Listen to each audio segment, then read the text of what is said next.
Morning, everyone, and welcome to our crash and bang session, formerly known as the Committee of the Whole meeting, Wednesday, November 10th, 2024. I'll now call the meeting to order, and item 1.1 is the territorial acknowledgement. We acknowledge that we are in Mi'kmaq, the ancestral and unceded territory of the Mi'kmaq people. Item 1.2, which is not on your agenda, but I'll add in, as I said earlier today, and caution you to declare a conflict of interest at any given point in today's meeting if you so feel the need to do so. Thank you very much. Item 2.1, approval of today's agenda. The motion is that the agenda be approved as presented. And I will ask if there's any additions to the agenda or changes to the agenda before we go any further here. Seeing none, I'll ask now for the motion to approve. Motioned by Councillor McCormick and seconded by Councillor Lee. All those in favor signify by saying aye. Aye. Contrary minded? Hearing none, motion carried. Thank you very much. 2.2, approval of the minutes. The minutes of the September 18th, 2024 regular Committee of the Whole meeting be approved as presented. Those have been circulated. Could I have a motion to approve those minutes, please? So moved by Councillor Hotelling, seconded by Councillor Redmond. All in favor signify by saying aye. Aye. Contrary minded? Hearing none, motion carried. Thank you very much. Item 2.3, business arising. I will now turn that over to CEO Herrick. Thank you, Your Worship. Business arising is in Council's package at pages 9 and 10. It's in two parts, as is the custom. One is from the last Committee of the Whole meeting, and I have to report that all of those items are complete. And at page 10, one outstanding and ongoing action list is creating a report on the issue of a well for drinking water in River Hibbert and Joggins area. And that is in progress, but I also know that it will become a discussion point when Council talks about its priorities, and so I think we'll just suspend that work until we have that conversation and talk about the parameters of the report that we need. So that's it, Your Worship, unless there are any questions. Any questions on that? Seeing none, we'll move along. Item 2.4, public hearings. There are no public hearings scheduled for today's meeting. 3, organizational policy and bylaw items. 3.1, expense reimbursement policy 2404. Peter McCracken, Deputy CAO, will lead us in this one. Go ahead, Peter. Good morning. Thank you, Your Worship. Council recently approved major revisions to the personnel policy. And as part of that process, expense reimbursement issues were identified to be separated from that policy and combined with the existing reimbursement policy for members of Council and the Chief Administrative Officer. The policy ensures, the draft policy is in your package, and the policy will ensure that appropriate use of municipal funds through the establishment of uniform criteria and procedures respecting reimbursement of expenses incurred by council members, the CAO, employees, committee members, volunteers, in relation to business with the municipality. It sets out signing authority for expense claims, the responsibilities of individuals submitting expense claims, and what expenses qualify for reimbursement. An administrative directive will be issued by the CAO once the policy is finalized. This will set out the responsibilities and procedures for the claimants submitting expense claims. Furthermore, a repeal of the reimbursement policy for members of Council and Chief Administrative Officer is required, as we are creating a new policy and embedding that information into this new policy. It will become redundant upon the adoption of the new policy. That's a really quick overview. Hopefully being able to review the draft in your package, and there's a recommended motion for consideration. You going to say something? Yeah, thank you. Peter, I'm not sure if you covered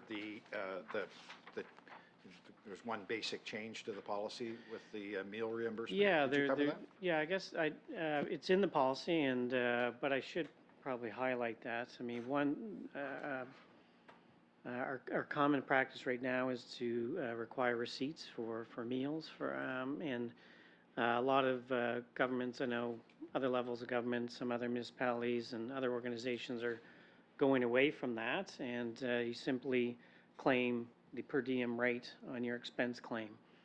What that does, or why that's being recommended, is I guess administratively, it's a lot easier. It's easier for the claimants. You don't have to keep, receipts, copy them, send them in, that sort of thing. And for processing internally, it's a lot easier and cleaner as well. And we don't suspect there's going to be a significant, budget impact by going that route. But it cleans things up. It's a lot administratively easier, and it's sort of the more common practice that organizations are going to. So. Okay, the recommended motion is that council forward the approval of the expense reimbursement policy 24-04 to a future meeting of council, and furthermore, that council forward the recommendation to repeal the reimbursement policy for members of council and chief administrative officer 21-03 to a future council meeting. If somebody would be so inclined to make that motion. We'll get to that in a minute. Yep. Councillor Gould, seconded by Councillor Fromm. Thank you very much. Any discussion or questions on that? Councillor Redmond, go ahead. Have we discussed the increase? Breakfast, you can probably get a breakfast for $20. Lunches are usually provided if you go to conferences. It's pretty darn hard to get a meal for $35 at supper time. I just wondered if we thought about maybe increasing that to the cost of living. Worship? Go ahead. We did do a review of other municipalities. We have a network through the Association of Municipal Administrators. People ask questions through the listserv, and one of the questions not that long ago was meal per diem rates, and we seem to be in the range of what others are doing. So we left it as it was for now. Okay, that's fine. Okay. Thank Any you. other questions? Seeing none, I will now ask for a vote on that. All those in favor of the motion that has been already outlined to you, signify by saying aye. Aye. Contrary minded? Hearing none, motion is carried. Thank you very much. Thank you, Peter, for your work on that. Can I take 2 seconds? Sure, go ahead. Yeah, so, thank you, Worship. I just wanted to, for the benefit of the councilors around the table who weren't with us before, and we talked a little bit about this perhaps in orientation, but, here we are, here's the operation of it. The motion is to forward the item to council for consideration. And so voting to do that at committee of the whole doesn't formally approve the policy. It simply moves it forward to the next, or to the council meeting, or to the appropriate council meeting for a final decision. So the question to be answered in your mind, council, in voting for or against that motion is, do we have all the information we need to be able to make a decision when it comes before council? Committee of the whole is a little bit more of an informal proceeding where there's a back and forth, and further information, if it's required, can be had, and that sort of thing. Just wanted to clarify that with everyone, and because this is a policy, there's a second aspect to that. A policy which is created, repealed, or amended requires 7 days notice, and so this policy won't be on the agenda for this afternoon's meeting. Rather, it will be on the agenda for the December meeting, because we can't create 7 days between now and 1 o'clock. So just wanted to add those little nuances to the conversation. Thank you, Your Worship. Good. Thank you very much. Number 4, business issues. Item 4.1, Code of Conduct. Peter McCracken, Deputy CAO, will lead us on this one. Go ahead, Peter. Thank you, Your Worship. As you know from your orientation and that you've undertaken, a code of conduct for municipalities and villages has been developed and recommended by the province. And as noted in the attached minister's letter, the code has been approved as a regulation in the MGA and is now in effect. Municipal councils and village commissions must formally adopt the code by December 19th of this year, and then report to the Minister of Municipal Affairs and Housing. The code will help elected officials follow procedural standards and behave professionally and respectfully. The code includes more than 40 guidelines and was developed based on recommendations of a working group established in January of 2022. The public, of course, expects the highest standards of professional conduct from members of council. The purpose of the code is to establish guidelines in the ethical and interpersonal conduct of members of council. Council is answerable to the community through democratic processes, and this code will assist with providing good governance in the municipality of Cumberland. As mentioned, it must be adopted. It's not optional, but municipalities may enhance the code to reflect their own preferences. They can't subtract any language, however. So once the code is adopted via resolution, the minister will be notified. Staff will then develop a policy for council's approval at a future meeting that encompasses all the adopted schedules and that further outlines the processes for administering the code, including the appointment of an investigator. So our first step is to, recommend that this go to this afternoon's regular council meeting in the form of resolution. And then following that, we'll bring something back more formal in the shape of a policy to council to approve in the future. And there's a recommended motion in your package. Thank you very much, Peter. I'll read the recommended motion. The council forward the recommendation to pass a resolution adopting the Code of Conduct for municipal elected officials regulations pursuant to Section 4.1 of the regulations and Section 23A of the Municipal Government Act to the November 20th, 2024 regular council meeting. We have a motion to do that, please. So moved by Councillor Strong, seconder for the motion, Councillor O'Telling. So now, any questions or discussion on this? Go ahead, Councillor Gould. Yeah, just so I'm perfectly clear, so we've really got no choice other than to accept it. We can't take anything out of it, but we could add to it if we wanted to for our municipality. Is that correct? Yes, that's correct. Yep, thank you. Any other questions? If I could just add a comment to, as a background, I know Peter covered it. One of the issues that municipalities across the province are dealing with, and not all have yet, is the appointment of the investigator and that process and the qualifications for an investigator and that sort of thing. I'm still on the board at the Association of Municipal Administrators, and one of the things that we are working on is coming up with a roster of qualified individuals that would be appropriate for appointment as an investigator. And I know that some of my colleagues across the province will be using that list as well. So that's part of what we'll bring forward in policy form in a month or two. And hopefully it's not necessary, but should it be necessary, we'll deal with that in a more expeditious basis before that. So. Awesome, thank you very much. Okay, so we'll call for the vote on the motion now. All those in favor signify by saying aye. Aye. Contrary minded? Motion carried, thank you very much. Item 4.2, Accessibility Advisory Committee appointment. Mr. McCracken, go ahead. Thank you, Your Worship. As council knows, we have an Accessibility Advisory Committee.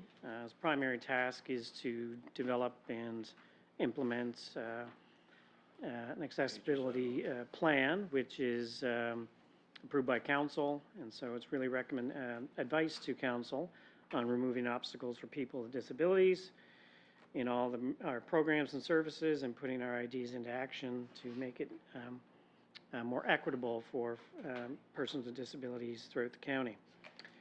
So we have a citizen appointment recommendation. Selena Kinnear has submitted a letter of interest, and through her past and present work, she's been a strong advocate for those living with disabilities.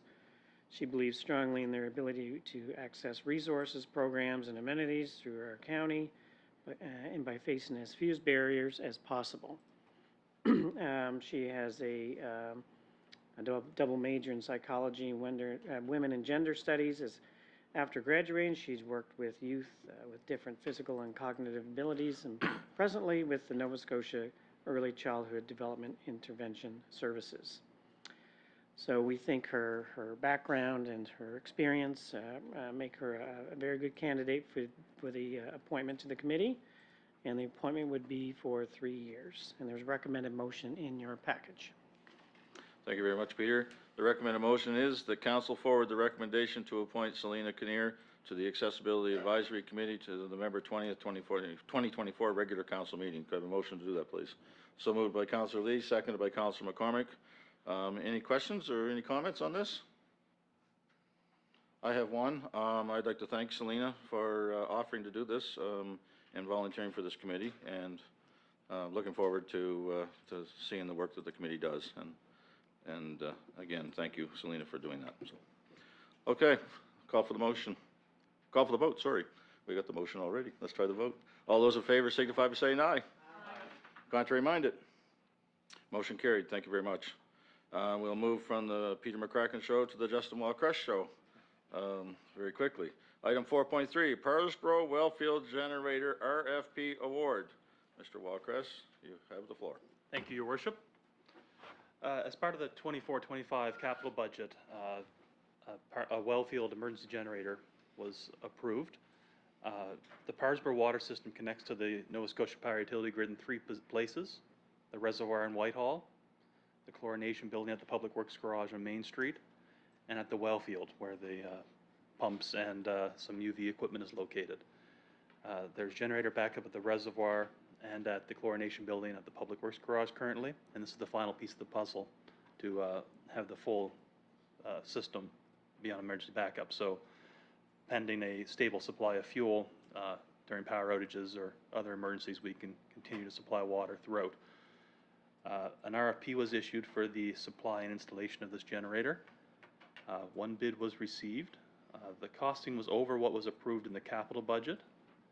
But a wrinkle with this is that after the approval of the capital budget, with $86,000 to come from a source, Water Depreciation Reserve, Council made an application to the Provincial Capital Assistance Program that's offered by the province that funds up to 50% of a project, up to a maximum of $42,000. In a perfect world, we would have been able to say it's 50 cent dollars, but in this case, where the bid was that we received, which was from a qualified supplier and installer, Seacrest Electric, if we sum what was approved in the capital budget and what was approved for the capital assistance program, we will have enough to pay for it. So the available budget is sufficient to pay for it, but it exceeds the approved budget, which is a strange wrinkle for this project, and I'm sorry to bring it so early in your term. But the ask is to award this RFP to Seacrest Electric or to forward the motion to approve it to the next council meeting. Hope I've explained the subtlety of this one to you somewhat clearly. Happy to answer any questions, Your Worship. Thank you very much, Mr. Walcrush. The recommended motion is the council forward the decision to award RFP-MCC-2427 Parsboro Wellfield Emergency Standby Generator to Seacrest Electric Limited to the November 20th, 2024 council meeting. A motion for that, please. Moved by Councillor Strong, seconded by Councillor Hotelling. Any questions on any of this? Seeing none. Whoops, sorry. Go ahead, Councillor Gould. Was there any other submissions or just the 1 bid on that job? Oh, Mr. Walcrush. There was just the 1 submission. We did reach out to some other suppliers, and while they had seen it, they were not in a position to bid at that time because of other commitments they had for work or not being able to find an installer if they just sold the generator themselves. Okay, thank you. Thank you very much. Okay. I could just add to that, we had a back and forth about the cost and whether it represented market and whether it was appropriate to continue with it, and concluded that it did, even though there was just 1 supplier. I had the same concern. So. But it is a necessary piece of equipment that we desperately need, so it is part of the consideration for this too, right? So. Okay, all those in favor of the motion signify by saying aye. Contrary minded? Motion carried. Thank you very much. Item 4.4, growth and renewal for infrastructure development project selection. Mr. Walcrush, you have the floor. Thank you, Your Worship. The province of Nova Scotia is offering a new funding program, the Growth and Renewal for Infrastructure Development Program. I'm going to shorten that up to GRID from now on. The GRID funding is intended to fund infrastructure projects, water, sewer, stormwater, accessibility projects. It's 50 cent dollars up to a maximum of what you apply for. Part of the process is to have council prioritize projects to submit to this fund. The submissions are due on December 13th.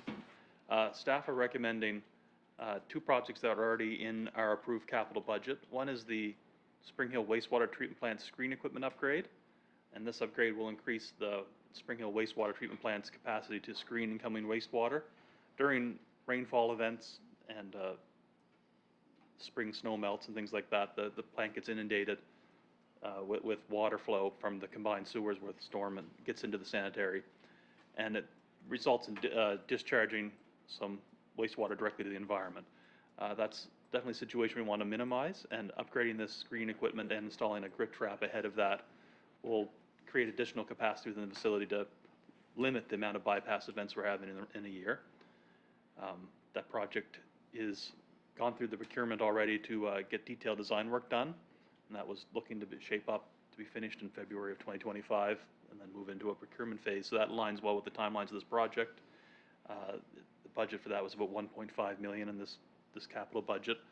I think it'd be a good fit for the size of the grid program, and subsidizing the value of that project would be beneficial. The other project we're asking to put forward for consideration, and the reason we're recommending two and prioritizing them, is that the grid program does allow up to 2 applications per intake. They'll only approve one, but perhaps the restrictions of funding within the program, they might say, we don't have 1.5 million, but we have 300,000 for this other project, and we would be successful with that. So it creates some versatility in how they can approve these. So the second project is the Spring Hill Service Center office entrance improvements. So right now at the 43 Main Street in Spring Hill, the main entrance is where the ramp would be for folks to enter, and it doesn't meet any current accessibility standards. It's quite a large block of concrete, and it would be quite costly to retrofit that to make it accessible to all users for that facility. It's currently in our capital budget, and we've budgeted $227,000 in the Sustainable Services Growth Fund and $75,000 for operation budgets for these upgrades. Again, if this was successful in the grid funding, it'd be 50 cent dollars, up to a maximum as we put forward an application. So the request to council today is to move this to the next council meeting and prioritize as our first priority the Spring Hill wastewater treatment plant screen equipment upgrade, and as a second priority the Spring Hill Service Center office improvement upgrades. Thank you very much. So the recommended motion is that council forward this decision to submit an application for the Spring Hill wastewater treatment plant screening equipment upgrade as first priority, and the Spring Hill Service Center office entrance improvements as second priority to the Province of Nova Scotia's Growth and Renewal for Infrastructure Development Program to the November 20th, 2024 council meeting. Anyone have any comments? Councilor McCormick, go ahead. I just want to move the motion. Oh, sorry, thank you. We got ahead of myself on that one. Go ahead. Okay, moved by Councilor McCormick, seconded by Councilor Gould. Okay, now any comments or questions? Go ahead. Thank you, Your Worship. The question is where does the Spring Hill Main Street infrastructure, where does that fall into? Would that fall under this too, or is that a different category that we can retrieve funds from the provincial and federal government? Go ahead. The work on Main Street to upgrade storm sewer or the streetscape itself was further down our capital budget list, as well as a significantly larger project, several millions of dollars. When we were looking at projects that we could put forward for this fund, we were looking at ones that were in this year's capital budget and kind of fit the modest sizing of the grid program, 50 cent dollars. Now, in future years, as we further develop the project for Main Street rehab, we would definitely want to look for other funding opportunities through senior levels of government, both province and federal. So it's definitely a project that we would be looking for on the horizon as it becomes kind of closer down our capital plan. One more question. Go ahead. So as you call it shovel ready, we are shovel ready for that project though if something should come up? Go ahead, Mr. Walker. The Main Street project, Yes, please. preliminary engineering has been done. We haven't got to the point where there's a tender package ready. It's not shovel ready. Thank you.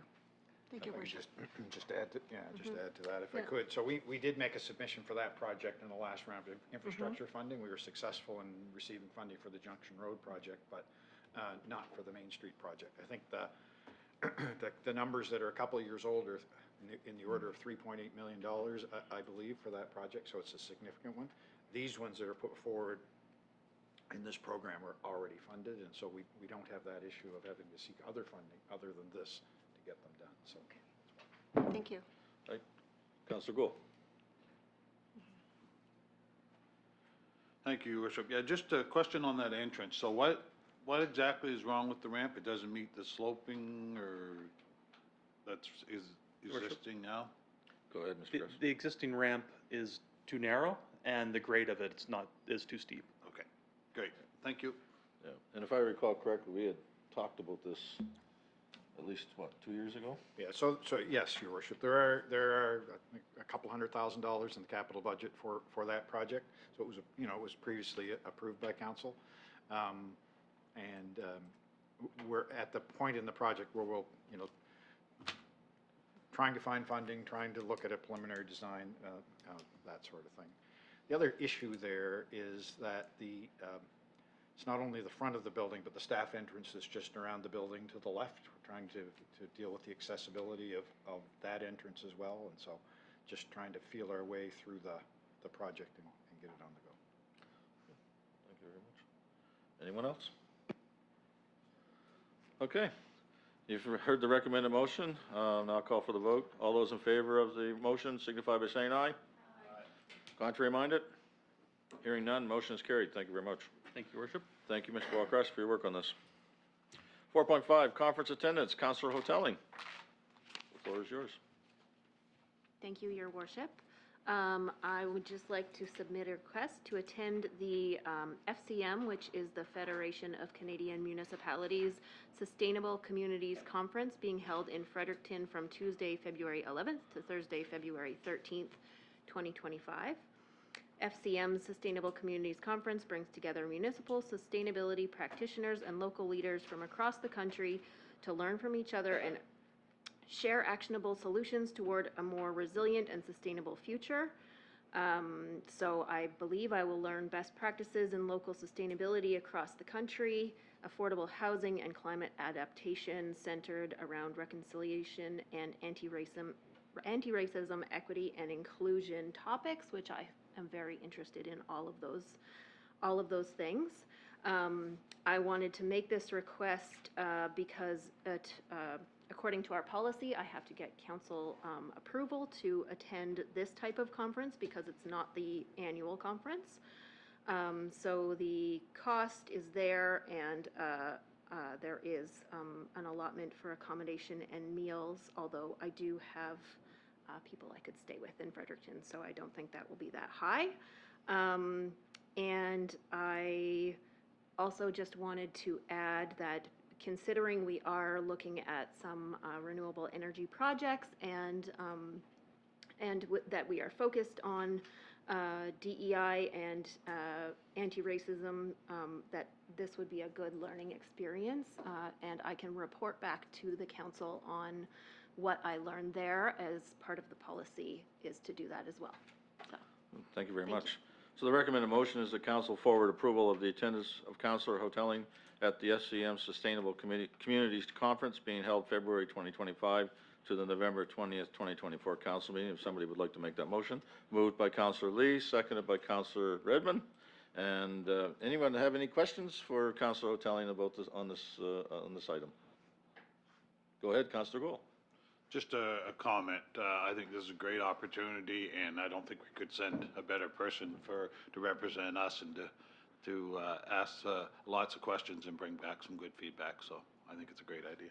Thank you very much, Councilor Gould, and I completely agree, and I look forward to the report after the conference. I suspect that you will come back with lots of great ideas to present to council, so looking forward to that. So, all those in favor of the motion signify by saying aye. Contrary minded? Hearing none, motion is carried. Thank you very much. 4.6, recreational residential zone, and it says Mayor Gilroy, so I will continue right along. In the last few months, coming into there's been a number of issues that have come up around the county regarding development agreements and processes and lot sizes and setbacks and all kinds of things. And so my recommendation is The motion is the council direct staff to prepare a report on development issues in the recreational residential zone, including recommendations to reduce the restrictions on developments in the zone. I need a motion, somebody to move that motion for me, please. Councillor Lee, thank you very much. Seconded by, oh, Quinn, okay, there we go. Sorry, Kathy, I was looking the other way. Watching him with his hand going, I wasn't sure what he was doing. Seconded by Councillor Redmond, thank you very much. Anyone have any comments or questions on this? Jen, go ahead. Thank you, Your Worship. As I do hear this from many people in my district as well, I do just want to comment that I am personally and speaking for some constituents that I'm not interested in setbacks from the coast being decreased. I think that the coastal setbacks we have in place are well within what's reasonable, and I would like, as part of the report, the map that staff had talked about of PIDs that are now underwater and the flood mapping on the coast, if that's possible. Thank you. Thank you very much. Mr. Boone, did you want us to, go ahead, sure, absolutely. Come forward. I'll keep it brief, Your Worship. Yep, we're good. So, to address actually the motion, but also not as a staff to provide advice, but to give an answer to Councillor Hotelling's question. One part of the rural rec zone, and the CEO and I have talked about this, would have us have to look at those setbacks from watercourses. It's kind of an overview, a package approach, so that by default, we'll be looking at the setback as part of the discussion. One thing that we only got yesterday was some more information from the provincial government on the new flood mapping. So I think that will be helpful. It's not complete. It's not been accepted by the province yet, but we have a little bit more information we can use. And we have been patiently waiting for that to try to put some good dialogue around the issue. So just wanted to make sure that in the motion we look at the RX zone, but the undersized lots, that section in the bylaw applies to all undersized lots, not just in that particular zone. Yep. That's the most common area where we have the challenges, is in the RX zone, no question, and the COO and I have talked about that. So just thought I'd provide that additional information. So we'll make that as part of the overview, if that makes sense within the process. Yep. Thank you very much. Councillor Redmond, do you have a comment? I'm very pleased to see this on here, and I'm hoping that we're going to look at all different zonings that are in place that put hurdles in for people to start their businesses, etc. So I'm very pleased that this is on there. Thank you very much. Mr. Hart? Yeah, thank you, Your Worship. I just wanted to address Councillor Redmond's comments. We do have, in our budget, we have funds set aside for comprehensive land use bylaw and municipal planning strategy review. So all of those, broader issues will be caught up and dealt with and addressed, explored in that process, which is, likely a year-long process. Most of them are. We'll be hiring an external consultant to do that. This one is coming forward as one where there's a significant number of issues, and we'll call them complaints, comments, issues, I think is the best way to describe it, in that zone, and we thought that we would like to at least get these on the table and get them dealt with ahead of the overall comprehensive review, so that any changes that council felt that were necessary as a result could be put in place for the next construction season. And so that's why this one is kind of pulled out and identified ahead of the rest. So, yeah. Awesome. Anyone else have any comments? Thank you, Mr. Boone. Okay, all those in favor of the motion signify by saying aye. Aye. Contrary minded? Motion carried. Thank you very much. External reports and committee minutes. Item 5.1, the Navigator Monthly Report is there. If anyone has any comments on that. Seeing none, we'll move along. Item 5.2, Solid Waste Monthly Report is included in your meeting package too. And does anyone have any questions or comments on that? And item 5. Just comment, Your Worship, on the solid waste monthly report. As everyone will, in some cases, be painfully aware, our collection schedule and collection routes for solid waste, curbside solid waste, we implemented along with the town of Amherst on November 4th changes to that route, and that's going well. There are, we've The number of calls that have been received has consistently been declining. The call volume was fairly significant at first as people struggled with and figured out what their collection day was and what the rules were. You know, what we've learned in any situation, no matter how many channels you set out to communicate with folks on, there's always people aren't on any of those channels. And so I think I think that's going well. I know that the call volume has decreased. So far so good. And I will say that the folks at Miller, our contractor, have been wonderful to deal with. And we, you know, really appreciate our relationship with them. New technology that they've introduced on their trucks actually allows them to have a snapshot of video of every stop that they make, and it's GPS based. And so we're able to sort out those issues of whether or not garbage was at the curb or garbage wasn't at the curb, or whether we were at the right spot, or whether it was sorted well or not sorted well. And those issues come up from time to time where folks call because our contractor hasn't picked up the garbage, and we're able to ferret through those stories and those comments and those conversations much easier with the technology that Miller has in place now. So we think so far so good, and we think that the real benefit of this will be obvious once we get into the summer season. In particular, you know, some of those routes where the contractor was challenged almost weekly to be able to get through the whole route before dark. We think as we get to the summer season and the cottage season that the real benefit of the changes will be obvious. So thank you, Your Worship. Thank you very much. And I think the other thing too, that we're gonna, after the 6 months after implementation, that we're gonna look at this, just take a quick review of it to make sure it's exactly as we envisioned it to be and it's running smoothly. Well, Sure we're certainly, so I'll just speak to that, I guess. We're certainly committed by contract to this new, to the new change in routes. And so organizing the collection in that way. Based on the comments we get, based on the logistics, based on information from the contractors themselves, from some of the comments and conversations we have, I suppose it's possible that small adjustments around the edges of routes might be possible if they make sense. And so we'll do a review once we get, you know, a significant amount of time through it. So. Awesome. Thank you very much. Go ahead, Councilor Redmond.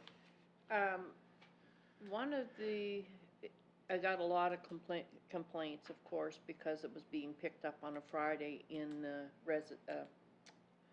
Wentworth. cottage area of Wentworth, but I think most of them have cooled down, not happy, but cooled down. But one of the issues that came up from these individuals was notification. I would like to see us at some time discuss the possibility of, when we have changes like this, being mailed out. Because if you send it out as a flyer or as just well, they're called flyers at the post office. If you're put on a list at the post office to receive no flyers or no junk mail, then people don't receive it because it's not put in their mailbox. But if it's addressed to them personally, then they'd open it and they would read it. And then they'd have no reason to complain that they didn't get notified. And I think too, with lack of newspapers, and I keep referring back to the Oxford Journal and the Chronicle Herald's not available to half of Cumberland County or 3/4 of Cumberland County, that we have to eventually look at doing something like this, even though the cost would be a little higher. Thank you. Thank you. Very good. Okay, 5.3, Cumberland Public Library's monthly report is also included in your package. And if someone has any comments on that, we'll move along to number 6, internal updates, reports, and committee minutes. 6.1, Administration Department monthly report. Peter McCracken, you have the floor.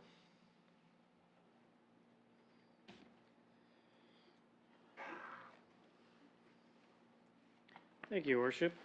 The report for the Administration Department of October this year is in your package. I'll briefly go over a few highlights and take any questions. So in terms of human resources and safety, I guess one highlight there is we have a new personnel policy, which is exciting for the organization, and we've arranged some staff engagement sessions to go over the policy, take questions, and provide answers to any questions that staff have. In terms of communications, we are at the very final stages of development of a organizational communication strategy. We'll provide staff some guidance in terms of how we communicate internally with our own employees, and some guidance with how we communicate externally with our various modes of communication. So that's been in the works for a while, and the CAO has reviewed it, and it's pretty much ready to go. In terms of IT, we've had a couple of big projects. One was the antivirus, switching from our existing one to a new one called Bitdefender. This is a big project and was another major milestone in terms of our effort to make information systems safe and secure. So those who are new to council, we do have a cybersecurity audit that we did last year, and this was one of the recommended steps within that. We've also migrated to a new server project, so that was another big investment by council through the strategic initiative, and you know, we had some server hardware that was quite old, and now we have a new server here in Upper Nepean, and we're using our old one in Spring Hill as a backup. So that's great to have that project done. And finally, in terms of community developments, we're excited that the new Equity and Diversity Advisory Committee met for the first time. Seems like a really great and engaged bunch of citizens on that committee. And we continue to work on the revamping of our equity and, our accessibility plan. And so the EDI plan and the accessibility plan are both due in April 1st of 2025. And I'll just draw your attention, there's a spreadsheet on the last page of my report that outlines the district grants funds available for the remainder of the year. And the balances are as October 30th, and there's some customer service case statistics there as well. Happy to take any questions. Thank you very much, Mr. McGragan. Anyone have any questions or comments on this report? Councilor Redmond, go ahead. I just want to commend our IT people. They have been fantastic to work with, and setting up my laptop and my phone. Evan was phenomenal to work with, so I'm very pleased to see that we have the IT that we have. Thank you very much. They're doing a great job. Good. Nice to hear. Anyone else? I do. Yep. Mr. Harris. Yep. Thank you, Your Worship. Just at page 53 of the package in Peter's report, the district grants table doesn't have the district numbers, and so it follows in order. Just Oh, yeah, apologies for that. we missed on that one. Yeah. We apologize. And if I might, Your Worship, Councilor Redmond stole my thunder. I wanted to talk about our IT effort. Look, Pat and Evan came to speak to one of our management meetings this month, and talked about all that they worked on and all that they have improved and considered over the last 12 months, 6 months, 8 months, over the last period of time. And I can't begin to tell you how impressed I was with the presentation they made to us. I can't begin to tell you how comforted I am in terms of, you know, as being the CAO and being able to sleep at night with respect to our cybersecurity and the improvement in it in just a short amount of time.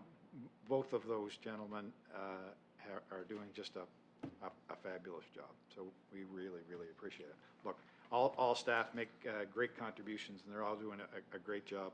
But in particular, those two guys are on our radar in the last few weeks, And we've brought the organization from the 1970s or 80s to present day in short order, and there's more to come. The last thing to say was that, council made that investment, the last council made that investment through the budget process to add a second IT person. And not only was it necessary, but we've benefited greatly. So thank you, Peter. Thanks. I'll only finish that by saying that when you think of the cost, when we considered adding that second person in the relative, let's just talk about people's wages, but the small cost compared to the big picture. And, we look at other municipalities around the country that have been, cyber attacked and what it costs them to get out of those situations and whatever. And so, it's the old ounce of prevention is worth a pound of cure. And it's certainly proven itself here in the county of Cumberland, and very happy to see where we're going and how this is working out for us. So, thank you very much, Mr. McCracken. 6.2, Development and Planning Department Monthly Report. Mr. Boone, it seems like we haven't seen enough of you today for some reason. I'm not sure why, but perhaps you'll be around this afternoon for a lengthy session. So. Thank you, Worship. Care for what you wish for, as I always tell you. Thank you. First chance to address the new council with the development and planning. And as you'll see in the report, that's part of your package. Maybe the title of the department might be a little misleading at times because there's a few other areas that the team works hard on as well. I'll just make some quick highlights and be happy to answer any questions, Your Worship, from yourself or members of council. We do try to put some statistical charts in there. It's kind of a quick snapshot on how things are progressing. The one thing I'll say is it was a busy summer for planning and development. The previous council saw a lot of planning applications, and I appreciate the fact that we had some special meetings to keep those projects moving, and that's important to the folks that we're working with, the clients, to keep things moving. So you can see in the stats on applications closed, we actually dealt with quite a few files that were able to be closed in September, August and September. Also, just to let you know that as subdivision is part of what the planning department does, creates new lots. So without saying too much about it, new lots create new revenue opportunities as they're created, creates new lots, creates new assessment, but also creates the opportunity for folks to be able to build new homes or businesses, whatever goes on those lots. So a lot kind of happens behind the scenes on the subdivision part, and I just want to let council know the importance of that. Under economic development, which we have a really good lead with Eileen leading those files for us. The one thing I'd probably highlight the most out of that report is that the Chamber of Commerce had their gala awards, would have been the first opportunity for mayor-elect, but now mayor in the seat, because the county, a municipality sponsored for the first time a community support and service award, and the recipient of that was the Parrsboro Band Association. So it's the first year for us sponsoring that award, and it was very well received. So just a quick note on that. We are working diligently on our marketing levy.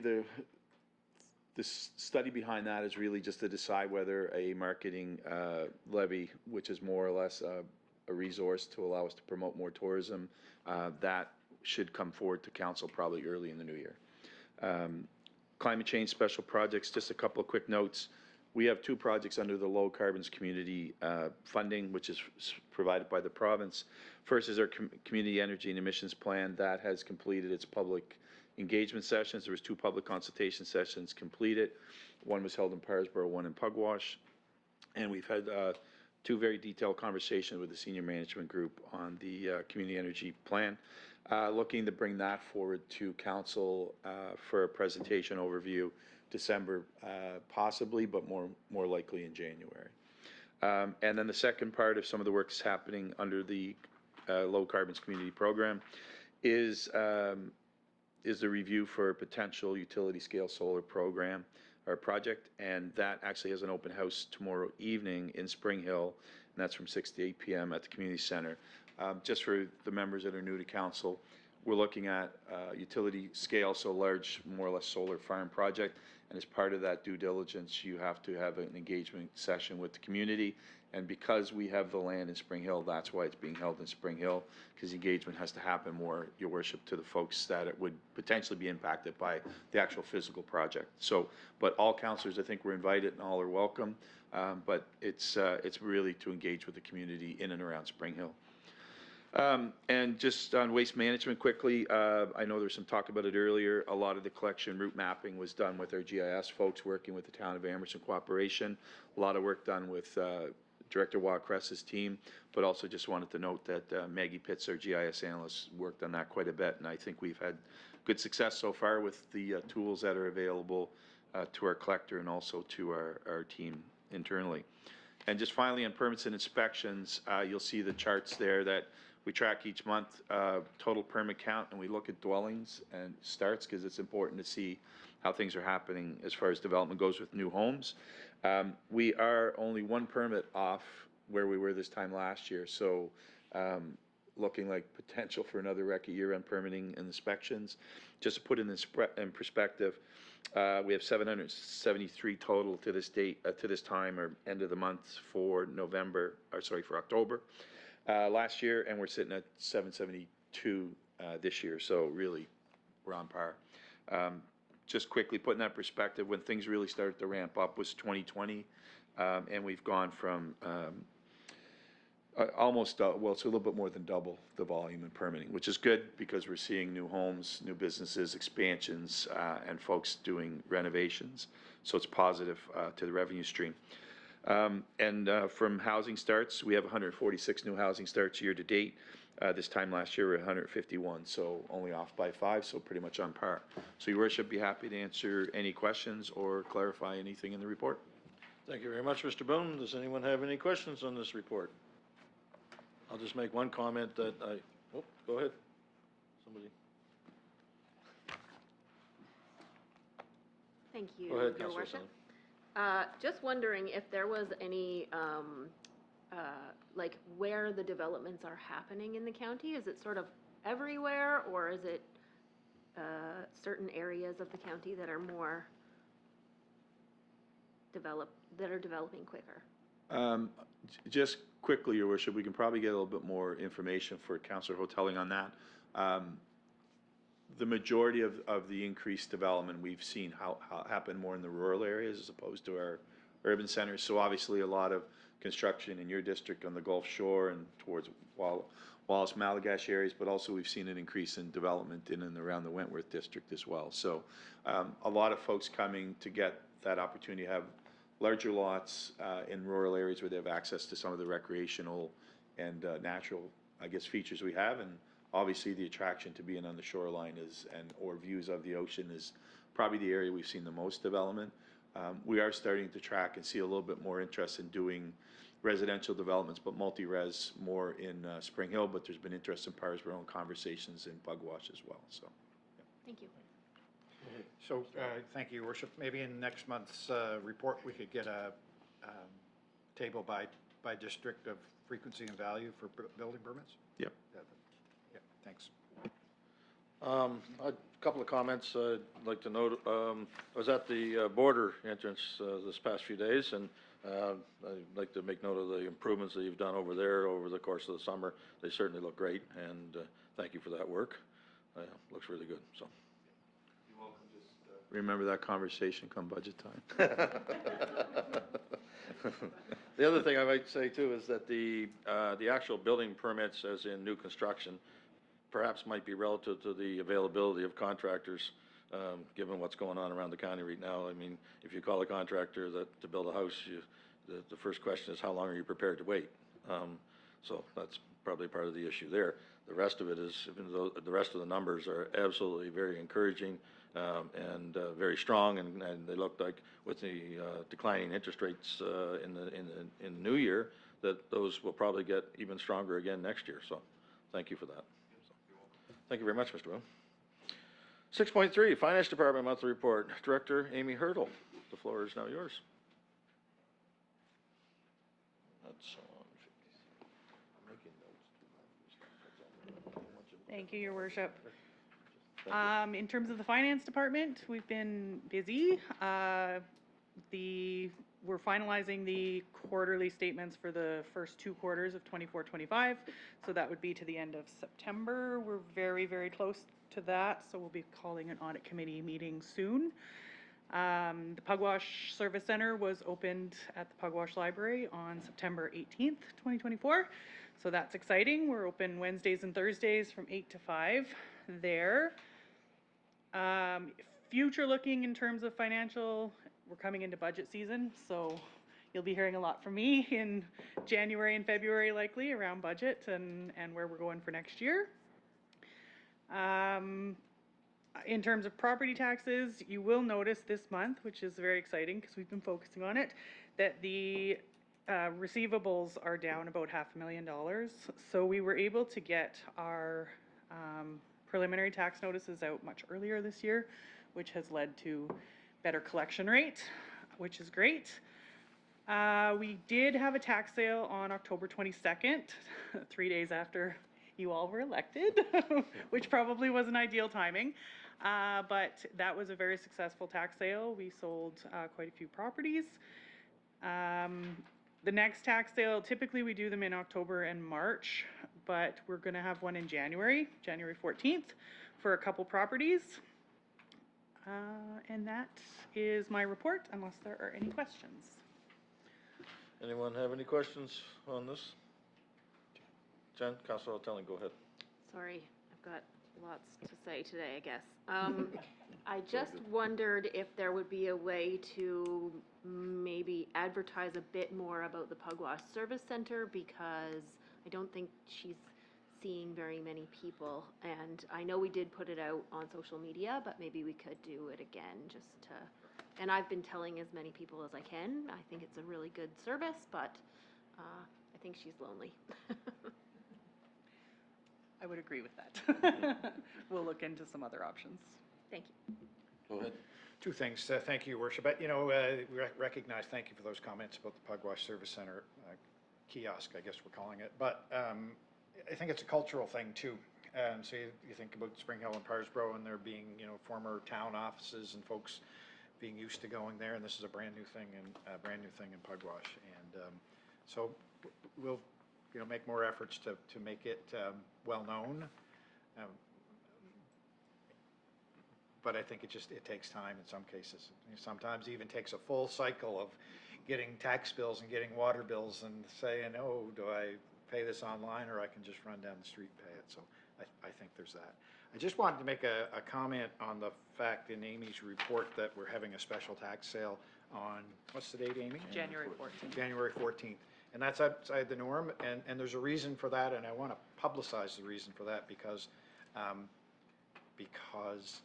I want to make it well known that we won't be manipulated when it comes to tax sales. So in two instances, we were, I believe, manipulated into delaying the tax sale. In one instance, a gentleman made a bid and then didn't come back. He bid up an interested party and then didn't come back to pay the balance of the bid.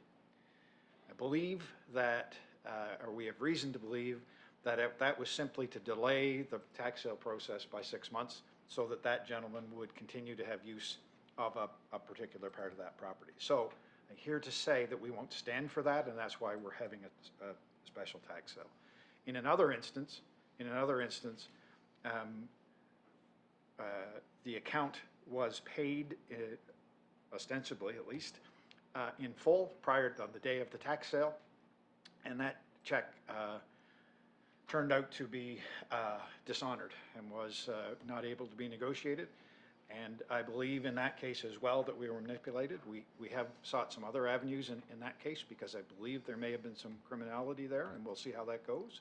But we've also put that property back up for a tax sale immediately. As soon as we could, as soon as we could meet the notice requirements, we put it back up for tax sale. So that's why there's a special tax sale. And the message to those who would believe that they can manipulate the system and just put off the tax sale for a few months so that they can enjoy the property for a few more months, I'm here to say to them, we're not going to put up with that. So, thank you. Thank you very much.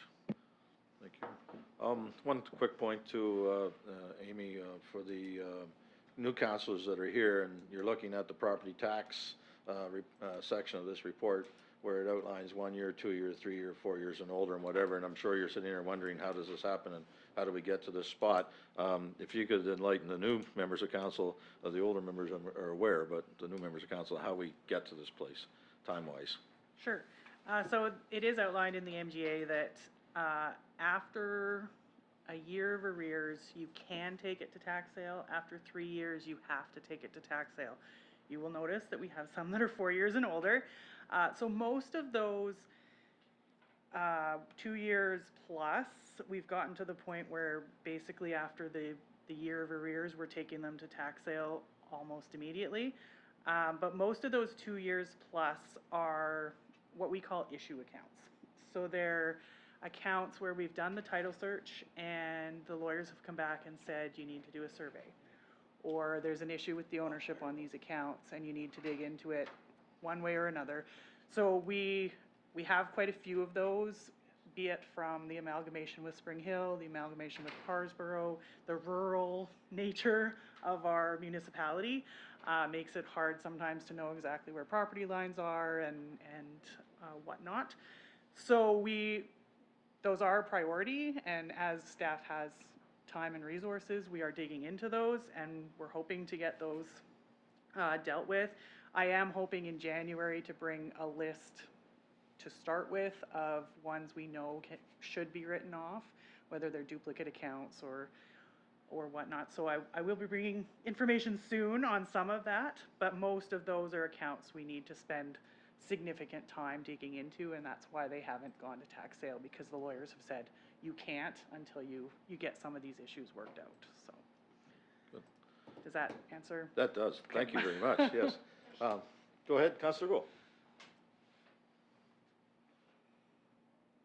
Thank you, Your Worship.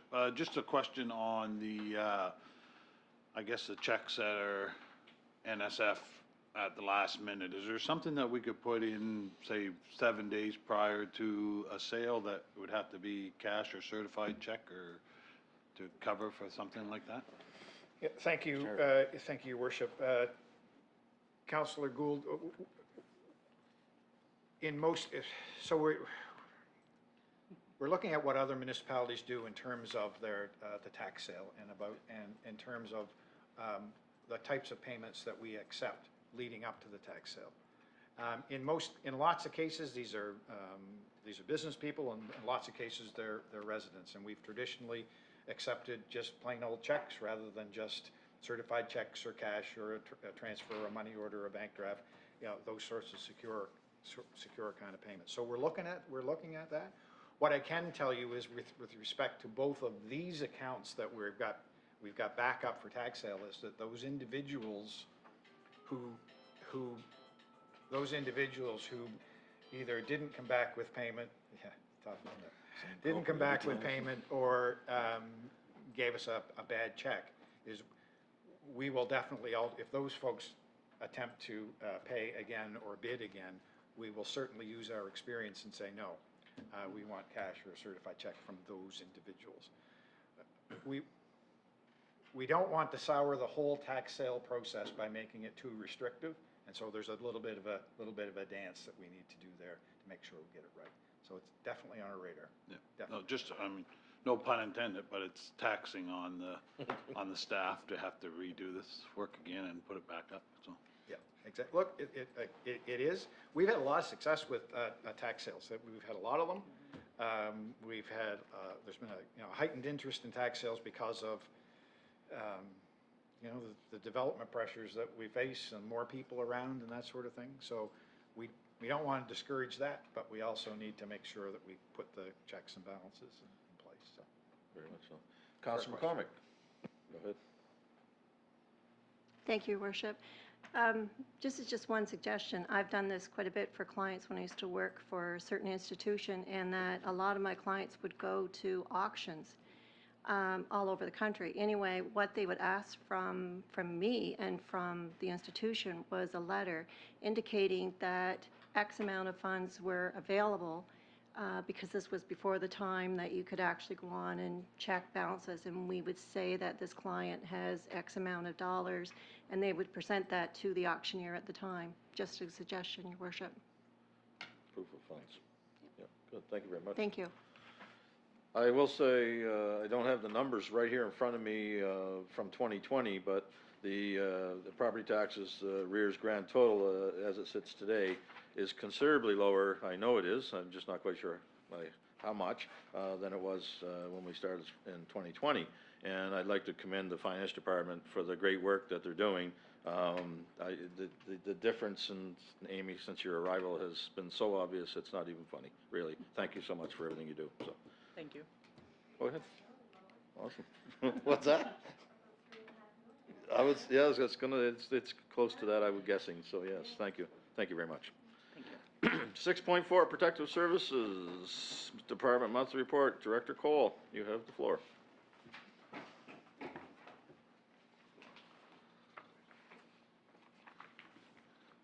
Thank you, Your Worship. The Protective Services report starts at page 59 of the package. Luckily, there were no significant weather events to report in October. The big ticket item for emergency management is a regional exercise, which is going to occur this Friday. The Regional Emergency Management Coordinator, Steve Wood, has been quite busy over the last few months preparing for this exercise, which is coordinated by the Nova Scotia Emergency Management Office.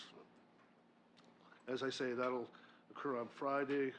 It'll be a Fiona-like mock weather event that will activate the Regional Emergency Management Office, and we'll stand up all of the command staff and support staff. And there will be, during the day, a number of scenarios that will be presented that will require the emergency management staff to coordinate and deal with those scenarios as they arise. So that'll be quite interesting. On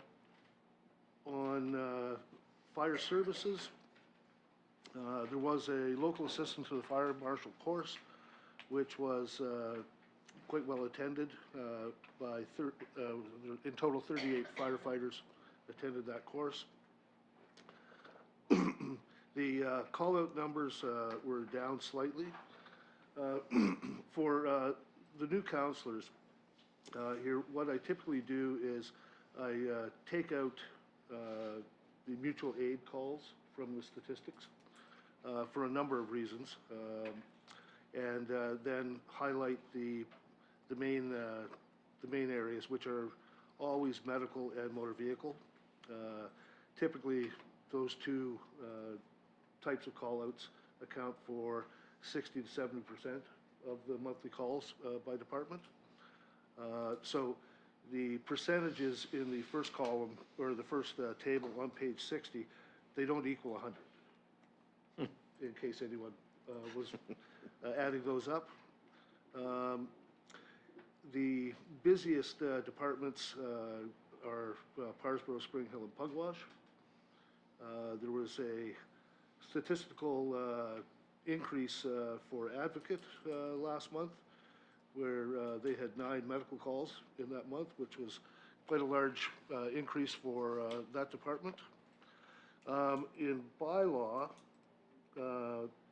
the main event for October, end of September, October, involved loose cattle in the River Hibbert area. Staff and local farmers spent a considerable amount of time, money, and energy rounding up cattle that weren't properly fenced. And I'm pleased to advise that last Thursday's sale in Salmon River, almost all of those cattle were sold at the livestock auction. And I'm happy to take any questions. Thank you very much, Mr. Cole. Councillor Lee, go ahead.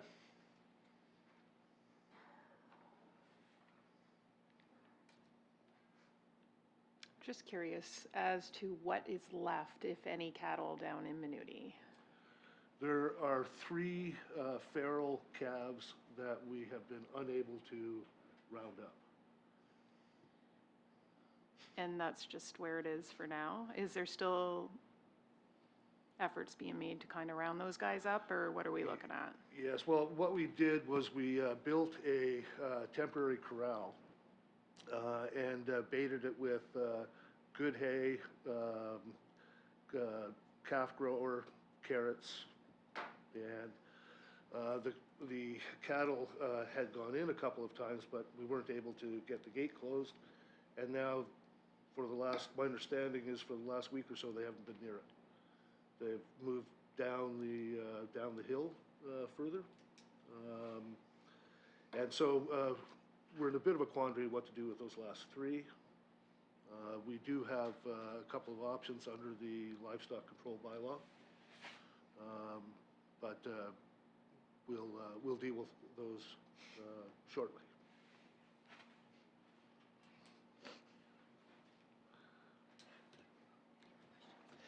I can't, just for a second.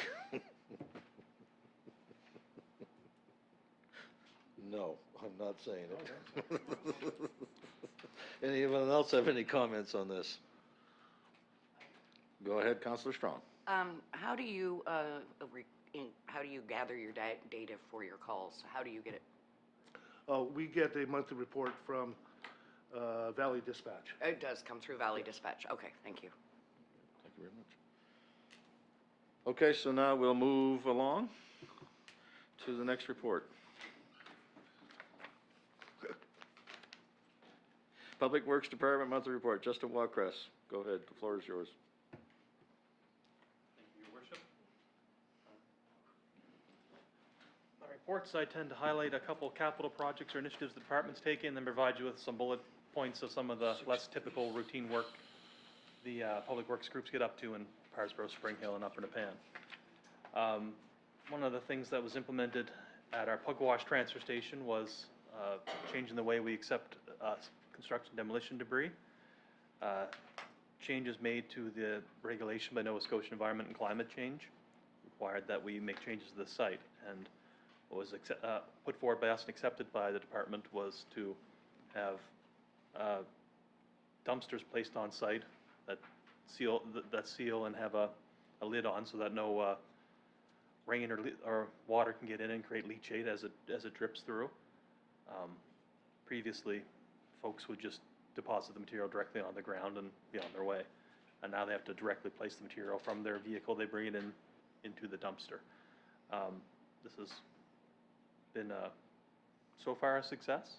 We've been getting some positive feedback from residents that it makes the site neater, more organized, less debris blowing about and placed higgly-piggly, and it's removed on a regular basis. When the dumpster is full, our contractor comes, takes the little forks, tips it, and then brings it back. So there's no stockpiling of waste beyond the several hundred yards that we can carry in these dumpsters at any given time. There are dumpsters there that take regular C&D. There's a dumpster that takes pressure-treated lumber. That was another portion of the changes Nova Scotia Environment made. That treated lumber is no longer C&D. It is garbage, and it has to be separate from your shingles and your wood and your windows and all of that. So we have a separate dumpster for that and a smaller dumpster for shingles. Some challenges to our smaller contractors that when they bring their dump trailer in, they have to remove the material by hand and place it in the appropriate trailer. They can't just dump as they did before. So with larger volumes of material, it's a bit more effort, but there are other resources in the community. If they don't want to do that, they can go to Little Forks and dump directly off their dump trailers there, and there's a private operator as well in the community. And we're seeing some that choose to continue to use our source and some that are finding other options and some that are doing a mix. So we plan to roll this out into River Hibbert and Advocate C&D transfer stations throughout the fall. So the next bit we've already spoke about, the changes to the collection schedule and the frequency of how we do things. And as stated before, it's going well. We have a large volume of calls, but generally looking to confirm the details of the program or when their collection days are.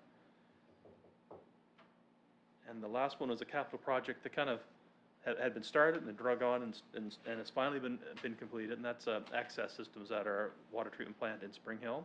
These extended catwalks along areas where staff previously had to work off ladders or scaffold, and more tie-off points from the ceiling so that when they're working over tanks or pits, they have a fixed spot to tie off of instead of setting up tripods, as well as more platforms down in our raw water wells where we take water into the plant that are underground and require confined space entry. These platforms and ladders improve the access of that and make their work more efficient and safer. So our contractor was finally able to come visit and finish those last pieces, and the project's complete, and it took a bit longer than we expected. It is really beneficial to staff, and they're quite pleased with how it turned out, and we're pleased with the end product as well. And there's a list of some of the tasks that the operation groups have been up to in last month or so. I'm happy to take any questions from council, Your Worship.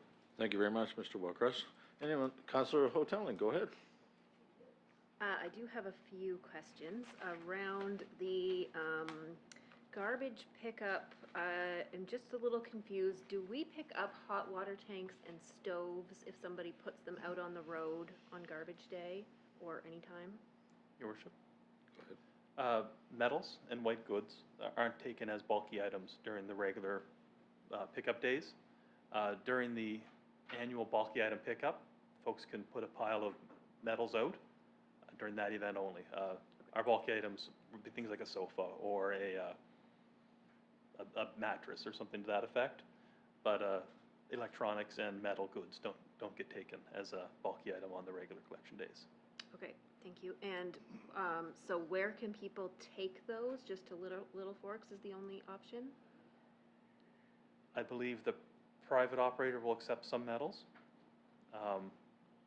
We still accept metals at the River Hibbert and Advocate transfer stations. We had discontinued accepting them at the Pugwash transfer station due to the rampant vandalism that's taking place to access our metal piles. There are various scrap dealers throughout the communities as well that may take them, but I don't have access to their names and contact information right here.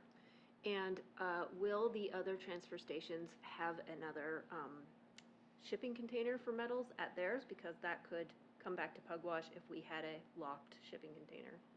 Could it not? Your Worship, there will be a container at the other two, at least initially, assuming it's not abused for metals. We haven't discontinued that service there yet. In the past, we have had a container to put metals in Pugwash before this, and it also didn't matter that there's a lock on it. Okay. That's something that can be explored by council and staff in the future if that's council's wish. Okay. I just bring it up because there is currently a hot water tank, a stove, and a barbecue on Durham Street in Pugwash, and they are just kind of sitting in people's yards all over the place. So it's a long drive to Little Forks, and some people don't have vehicles. So, and then I just had one other question about: do they take windows at the transfer station? Yes. Yes. Okay. Yep. So all windows. And sorry, one more. The sewer system in Pugwash does that have any effect that some people hook their sump pumps up to the sewer system instead of the storm system in Pugwash? Does that affect our sewer plant? Go ahead. In Pugwash and most of our wastewater systems, and while we don't condone it, there are some older connections that may have their foundation drains or their sump pumps connected to the sanitary flow. We do see impacts from that during wet weather events. Our flows into the Pugwash plant do increase quite dramatically during rainfall events. It is absolutely not appropriate to connect drains or east troughs or your sump pump to the sewer. It really does drive those flows, and that's the sort of thing that can lead to overflow events at the plant itself. It becomes overwhelmed with that capacity. So, if folks do have them connected and have an option to disconnect them and move them to a storm network, that would be absolutely an appropriate thing to do. Thank you. It just came up at the Village Commission meeting, and they were wondering what they could do about it, so I just wanted to ask the question on their behalf. Thank you. I can say, Councillor Hoteling, I know in District 2, previously, there's a couple of different people that will pick up the scrap metal basically the same day. If you call their cell number and gives them the address, they'll gladly come and get it. So I can share some of that with you after the meeting, if you don't mind, so. Thank you. Yep, Yes. good. One other comment, Justin, would be, with the Pugwash transfer station is the money we would be saving, from the cleanup previously with the disorganization that was prior to where we're at today, so. Correct, Your Worship, that annually or semi-annually, depending on the volumes that were brought, we would hire a contractor to gather up the materials on the back of trucks, haul those trucks to Little Forks. So we're incurring a cost on a weekly basis to haul these dumpsters away, but it saves that large cost and the double handling cost to have an excavator in there. It's just only shipping. So, yes, Exactly. hopefully Yeah. we see this as will become a more efficient way of operating these Yeah, services. it's a great step forward, so. Anyone else have a comment? Thank you very much, Mr. Wellcrest. Appreciate your report. 6.6, Recreation and Community Services Department monthly report. Alan McCormick.